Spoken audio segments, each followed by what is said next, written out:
On commence donc par ce rétropédalage à l'Assemblée nationale au cœur de la nuit dans le cadre de l'examen du projet de loi de finances rectificative. Un texte visant à intégrer plusieurs mesures en faveur du pouvoir d'achat, voté en première lecture très tard cette nuit. La fin de la redevance télé, l'augmentation des minima sociaux, mais aussi la nationalisation d'EDF ont été validés par l'hémicycle.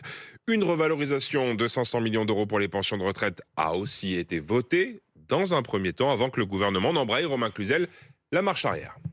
À l'annonce de la seconde délibération, les députés de l'opposition sont vent debout. Vous êtes à l'instant des mauvais perdants et vous ne pratiquez pas le jeu démocratique. C'était le Parlement souverain qui a voté un amendement en toute connaissance de cause. Et quand le Parlement qui a voté, c'est l'intérêt général qui s'est exprimé. Après une heure d'invective et de rappel au règlement, l'amendement du gouvernement est adopté. Les 500 millions d'euros pour les pensions de retraite sont donc retirés en plein milieu de la nuit. Une manœuvre qui scandalise la chef de file LFI, Mathilde Panot. On continue à piétiner allègrement le Parlement comme s'il n'avait absolument pas son mot à dire. Voilà ce que n'ont pas compris les macronistes. Ils n'ont plus la majorité absolue. Et s'ils doivent faire des seconds votes à chaque fois, je vais vous dire que l'ambiance va devenir électrique dans cette Assemblée nationale. L'amendement était mal ficelé et le gouvernement est dans son bon droit, se défend le député modem Bruno Millienne. Il faut que les oppositions apprennent aussi le règlement de l'hémicycle.